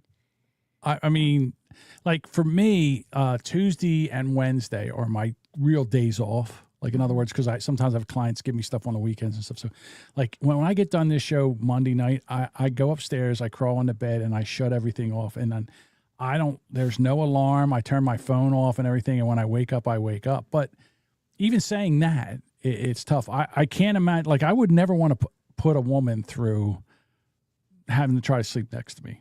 I just wouldn't do it. It would be a shame. But I like the idea of the 2 bedrooms. I think this is I think this is an upcoming trend where you can have a separate bedroom. Aaron says caffeine, nicotine, and what is that? Spite is how I functioned. That's Same, but without the nicotine. So caffeine, spite, and just rage. I'm just angry all the time. Was it the Hulk they said to him in one of the Avengers movies? You know, it's like, it's with how quick he can turn into the Hulk, and he's just, I'm always angry. I feel like I'm always angry. Like I'm just tired. I think it's just tired. I just need a nap. I get that way too. Although I do have I've noticed, I don't know if you've noticed this, Duchess. Every once in a while, I do have a very low threshold of anger. Like I'm quick to anger. What's wrong, Duchess? You see something up in the air? Listening. Do you see something? I didn't want to interrupt. So go ahead. I thought your eyes rolled out of the back of your head. So yeah, I notice sometimes that I am quick to anger and yell. I have a low level of frustration. I think that's what they would call it. If I was a short fuse, as Sparky Toaster would say, I think I have a short fuse, just a small one. A little bit. Fuse? Fuse? I guess. Sometimes like I do. Switch, just... It's on and off. Sometimes I'm not going to lie. Sometimes I can handle it. Sometimes I can't. It's just the way things are. Sometimes I can put up with things that bother me, and sometimes I can't. That's all. Every fucking Monday. What time is it? So this story was interesting. It says Barbara Corcoran. Is that how you say it? Corcoran? Says her and her husband have slept in separate rooms for 40 years. That's probably a great marriage. That's what she said. It's the secret to their happy marriage. Cameron Diaz, Carson Daly, like he's a celeb, but and apparently the Carson Daly hasn't been a thing since what, MTV? Probably. Well, no, he had like TRL? He had a late night show after Letterman, like after there was 11:30 to 1, and then you had Letterman, and after Letterman, Carson Daly would come on until like 3 or 4 in the morning. Nobody knew. Everybody, yeah. Watch that. No one apparently. No one apparently. Right. It says the therapists are not all convinced. One calls it a mild pink flag. So the question is, is it reasonable? So you and I have discussed that. I think it is. I think it is reasonable, and I think it depends per marriage. Every relationship. I think every relationship's different. Mm-hmm. And if it's one of those I just think, I guess the only bummer would be you're cuddling, and then you're like, well, gotta go, and then you just get up and leave. That's just weird. So I guess I don't know. Do you separate every night? Or is it like one night you just go, fuck it, and you just stay? Or do you trade rooms, or just literally just get up, good night, I have a story, and I don't know if I should tell this story. If you're thinking you don't know if you should tell it, you probably shouldn't. I know, I shouldn't. Is it you directly? It is me directly, but it also involves somebody else. All right, here we go. All right. So, when Samantha, whoever it is, I asked him to think about it. When Samantha came over, when she came to visit, we don't see each other that often because she lives in Canada. So when she came to visit and she's sleeping in bed, Do it live. I'll write it and we'll do it live. Exactly. So there was a time where my mask was kind of off, and it was like I was making a lot of noise, and I could hear her frustration over. Yeah, you can hear the frustration. And I felt bad because she's trying to sleep. So I grabbed a pillow and a blanket, and I went out, and I was sleeping on the couch. And then she woke up and found out I wasn't in the bed. And then she came out, and she was like standing over me. And she's like, oh, that's fun to wake up to. Yeah, she's like, what are you doing? And what? I'm like, what? She goes, why are you on the couch? I said, because I'm making all that noise and you can't sleep. She goes, no, I'll be fine. Just go ahead. But then you go back in there again, and it's like, sleep on the couch. I said that, but I didn't really mean for it to get up. Yeah. Why did you just? No, I'll stay here. Yeah, she should. Yeah. I tried. It's like, fuck, he's coming back. I don't know. Is that a bad story to tell? I don't know. I apologize if it is. No, because I shared a little bit too, and that's some of the trend is people are prioritizing separate sleeping spaces driven by different schedules, snoring, menopause, jet lag, and temperature preference. Because oh my God, someone in my house turns the heat up. Well, not so much now, but at one point So this room is I have a ranch. So the heating and cooling system's up in the attic. So this is the first vent is here. So he's out there where it has to travel. So when I would stream in the winter, he's cold. So I'm sitting here like, I'm sorry. Like I can vents right there and right there. I'm roasting in here. I'm like, oh my God, it's so hot. And then I open the door and it's like all the cool air hits me. I'm like, oh, thank God. You know, I got the fan on. And I'm like, what the fuck? It's 76 and it's a ranch. So it heats up in spots. Like this stretch heats up or cools quicker than my bedroom, which is at the end and an L, like it's an L shape. So hey, do you think maybe that this, since we're off, you got Thursday, Friday, Saturday, Sunday, you think you can put a maintenance request in to Paul to fix the fan so it doesn't go the tick, fan's tick. off. Yeah, if it goes, so it won't go tick, tick, tick when you run it. We probably need to replace that. But yeah, I have put in a ticket. You put in a maintenance ticket? I have put in a maintenance request. And I find the quickest way to get that request answered is to get my own ladder. Oh. Like, I just want to take a look and I got it. I wonder how that goes. Hey, can you, I need you to take and replace the fan because as we're podcasting, it's making noise and it's annoying John. He's like, fuck that asshole. It annoys our audience. No, it's bothering me because now I'm like I can hear it. If I'm in here working, it's like tick, tick, tick, tick, tick, tick, tick. And we have Hunter fans. I thought this was a Hunter. I don't think it is, but all my other ceiling fans are pretty quiet. Like I don't hear, because a lot of times you could hear them like you hear the movement, but the Hunters are quiet. So I may have killed this one. It's just, I don't know if it just needs to be adjusted or whatever. So we'll try that. Hey, Paul, when you replace that one, accidentally drop it on the guinea pig. Oh, stop it. It's actually gone over it a little bit. Hey! He's only There we this go. big. He's just a little fluffy thing. I know He's he a is. pain in the ass, but I would feel bad. This fucker's hung in there for like 4 years. It would last. Live. I have a feeling it would last a day. That's how long you would feel bad about the guinea pig. All right, Duchess. I think it's time to wrap it up. We have some voicemails, if you don't mind. The first one would be Teresa from And Now You Know, the podcast. But Duchess's fan has a bad bearing. Probably. All right, here's Teresa. Hey, John and Duchess, it's Teresa. Wanted to call in and share an elevator story that I have. So years ago when I first started working in sterile processing, that one of my supervisors came up to me and said that there was a emergency case that had just been added and they really, really needed an Otis elevator to the room stat. And keep in mind, I'd only been working there for like 2 weeks, so I am looking up, down, everywhere. Can't find this Otis elevator. And so couldn't find the supervisor who told me about the case, so I found another supervisor. I'm like, where is the Otis elevator? Well, he starts laughing, and he's like, it's out in the hallway. I'm like, what in the hell are you talking about? We don't have instruments out in the hallway. And he's like, just go look. I'm like, what are you talking about? And so he takes me out to the hallway, and he shows me the staff elevator, and right above it, it says Otis. So even in the medical world, yes, we have our little hazing of left-hand hammers, but we called them the Otis elevator. The end. Bye. So I'm confused. So she thought the boss told her to get an Otis elevator for the room?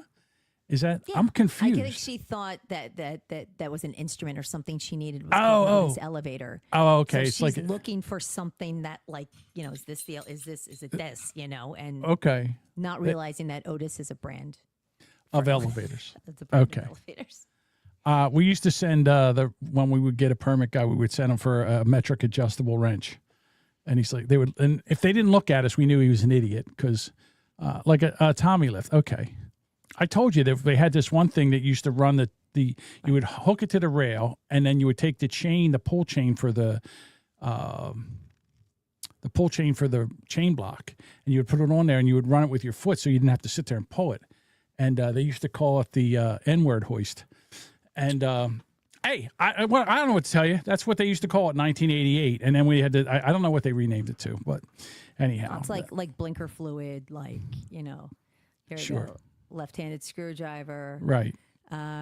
Rectangle arc jog. I don't even know what the I have no idea what that is. Oh, Never high heard of boost, that. by the way. Oh, yeah, I used to send kids to find buckets of dehydrated water. They come back with an empty bucket. Here you go. Here you go. Here's your dehydrated water. Okay. All right. Well, thank you, Teresa. I appreciate that. All right. Hey, half redneck Bob in the house. Hey, it's been a hot minute. Yeah. Hey, everyone. Half Redneck Bob here. Hope the Duchess and John are doing well.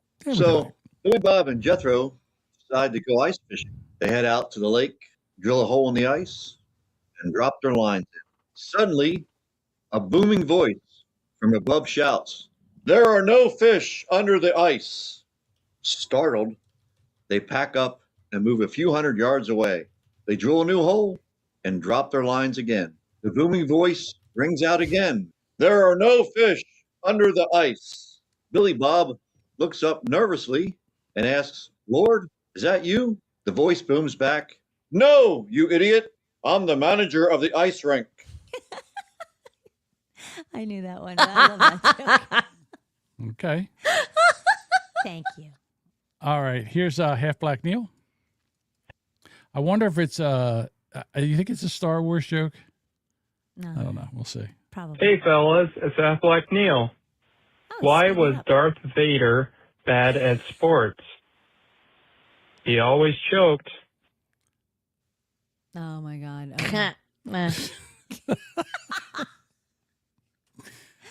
All right. Neil needs a new joke book. For his 22nd birthday, can you give him a new joke book? All right. Here is Half Wetback Jose. Hey, Boomer Bunker! Yes, halfway back, Jose. So, I decided today I'll tell you the first dirty joke I was ever told.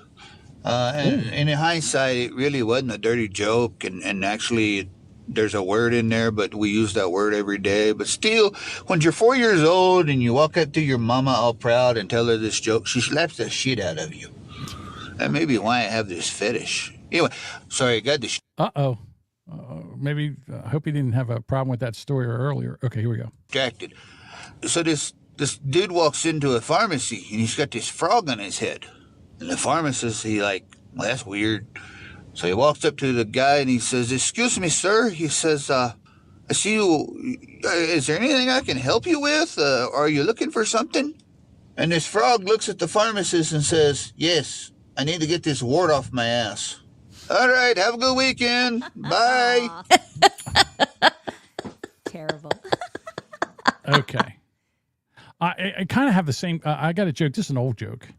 But this lady has a schnauzer dog, and the dog was like freaking out. It was like growling and flipping around, and it was in a lot of pain. So she takes it to the vet, and then she finds out that the vet examines it and finds out that it's got a infected hair in its ear. And she's like, "Oh, well, what do we do?" And he says, "Well, you just go to the pharmacy and get some Nair and put it on the hair, and the hair will fall out, and then the infection will come out." So the guy goes, the lady goes, okay. So she goes over and she goes to the pharmacist and she says, "Hey, I have infected hair and I need Nair, and I don't know which type to get." And he says, "Well, if it's under your arm, you should get the cream." And he says, "No, it's not under my arm." And she says, he goes, "Oh, well, like if it's for your legs, you should, you can also use the cream for your legs." And she goes, "No, it's not for my leg, it's for my schnauzer." And he says, "Oh, well, if it's for that, you use the lotion and don't ride a bike for a week." Oh, my God. Anyhow, all right, let's go with Dean. Hey, Pete, all white Dean. Question for you. What's black and never works? What's black and never works? I think I'm being set up here, but... Oh, we're totally being set up, right. Here we go. Decaf coffee. Oh, decaf coffee. Okay. What do gamers and Adolf Hitler have in common? What do gamers and Adolf Hitler have in common? Okay. they think that some skins are worth more than others. Some skins. I don't get it. I'm not a gamer. I'm not a gamer, so I think skins might be like what you would, overlays or what you get dressed in or whatever. Sorry. Okay. All right, everybody. This Saturday, we are doing Brand X here, so that'll be coming up, and then Monday, we will be back with the Boomer Bunker. What about next Thursday? We okay with next Thursday there, Duchess? Yes. Okay. I think I'm back on my regular schedule. Back on my regular schedule. This has been challenging. We enjoy regular Duchess. I don't know what to tell you. Yeah. All right. Oh, all right. So wait, Aaron says skins are what you make your character look like in the game. Okay. All right. Sorry. We just weren't. It was a funny joke. We just didn't get it because we didn't have the understanding of it. I get it. I don't game. So. Yeah. It's one of the things I never got into. I never was really much of a gamer. If I can't play poker, that's about it. Here's an add-on. People pay real money for pretend outfit. It's fucking retarded. Oh, so here's a story. So Meta, like in other words, Facebook had a Meta world, and you would wear the headset and you would go in there and they had clothes for you to buy. And people spent all this money on hats and clothes and outfits and all this other stuff that they would dress their character in. Well, Facebook decided to shut Meta down, and I think they shut it down June 15th, which is just a couple of days ago. And I saw people on Facebook bitching, I want my money back for all these clothes that I bought for my fake character. And I'm like, my pretend clothes. Well, you still have your pretend clothes. I just don't know what to do with it. But yeah, so they're all pissed off. And I don't know why Facebook did that, but they did. They shut down the Meta world. They're playing around with that. Like, 'cause I know it, like, because I have Snapchat and I use it for like 4 people. And, but anyway, you can dress up your character, your bit. Oh, yeah. And they're like, oh, you can buy these clothes. I'm like, I'm not paying for clothes. I'll pay $1 if I miss a streak, but that's about it. Yeah. I'm not paying a fucking $7-8 to dress my fake avatar. Fuck you. Exactly. Free shit. Yeah. But it's just so ridiculous. Like, I'm still annoyed I even have it. Now I'm like obligated for it, but it's fun, I guess. Okay. But whatever. Yeah. Aaron says again, retarded. Right. Bob says, take those pretend clothes to the Meta Goodwill. I would love to write that in there. That would be hysterical. All right, everybody. We will have yourself a good weekend. Father's Day is Sunday, so happy Father's Day to all the fathers out there. Yeah. Don't sleep with your stepdaughters. You could get in trouble. Please don't do that. Any of your children. Yeah, any of your children. None of them. None of them. I don't care what it says over there. In, doesn't matter Pornhub. what John thinks about adopted or blood biological children. Just don't sleep with. That's right. All right, everybody. Hey, Duchess, say goodbye. Yeah. Whoa, hold on. Say goodbye. Goodbye.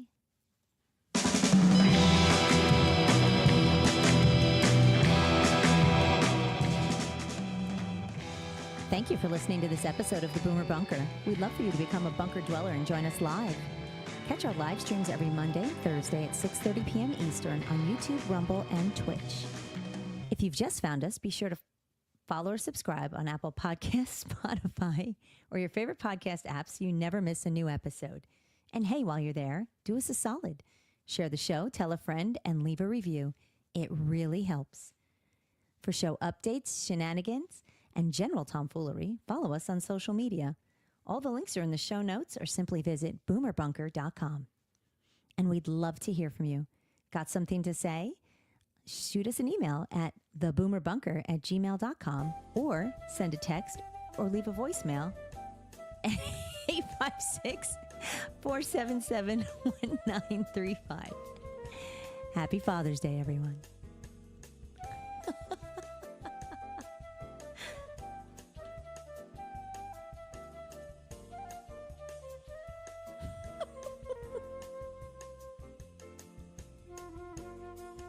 Jamingo, we wrapping up? You're muted, sir. Where did that other music come in from? Because you shut the other music off. That's not me. That's That's Mike. me. No, I know that. you stopped the other music though. I know that. Yeah, because Your that's how I music end the died, show. so I jumped in. What do you mean it died? It didn't die. Yes, it did. It absolutely shut off in the middle of. Yes, my it did. It didn't shut off here. What the fuck's shut going off on? everywhere else. I just read it. Oh, I know why. Because I fucking shut my mic off. Because you muted it, ding dong. Because I'm dumb.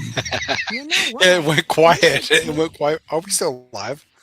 I heard there's this guy Dave. We're who live teaches still. about podcasting. Hi, everyone. Have you heard of Dave Jackson? He teaches Yeah, on I know. podcast. He might be a good little. Well, here's the problem. All right. Fuck. Now I'm going to turn the fucking thing off. So here's the problem. So when we we're do this, so great. I have This is to awesome. listen. I have to bring the fader down. All right, and it's over here, and everything's in the way. I can't see what's going on. So I wanted to move the mic up here to do this, and I figured instead of making noise with my microphone, I would mute my microphone. But when I mute my microphone, all the music that comes out of here also gets muted too. I didn't think of that. That was a. You're an idiot. Thank you. Yes, that was the problem. I Bruce Magoo. No, I didn't Magoo. That Bruce Magoo is when you when you so you don't. Jamingo then? I because it was Jamingo. This was a Jamingo. Magoo is the malaprop when you say the wrong words, and Jamingo is when you do something production wise. The funny. I think we should start a dictionary. The funny thing is that when I go to do this, when I put this out as a podcast, I'll just cut Mike's music out, and my music will be there, and it will look like I did make a mistake. Except I'm such a moron. I will leave all this in, so everybody knows that I'm an idiot. Well, you're human, and sometimes shit happens. But that makes, again, as Sparky says, it's the terrible that makes It's the it terrible great. makes But it great. You somehow love that line.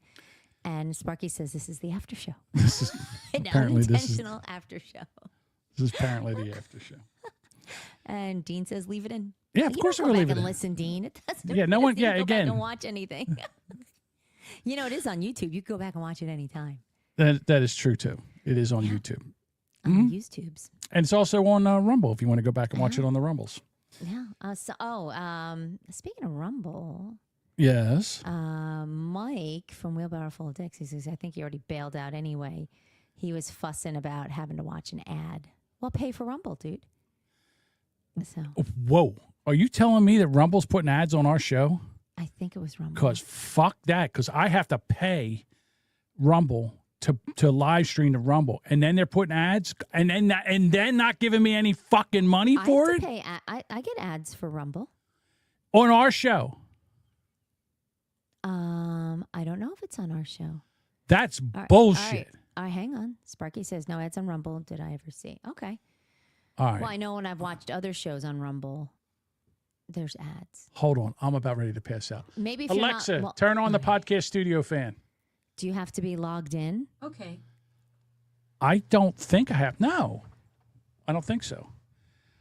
Do you guys get money for these shitty ads? No, we don't. We don't get any money, and there shouldn't be any shitty ads because I pay to be able to live stream on Twitch, and then they're going to put ads in the fucking show, and then I don't get any money from it.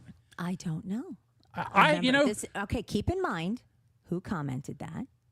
Yeah, but Sparky listen. says he doesn't have ads. Well, So- I mean, okay. Well, here's my problem. If they're giving Mike ads, and and I'm not getting paid for the 10 of listeners that I have, there's going to be a reckoning. Okay, hang on. Brave is a browser. It blocks those ads. That's how I'm watching. I also don't see ads when I pull up YouTube. Okay. Well, that's Okay. good to know. And I like the Brave then browser. Brave browser is a good browser.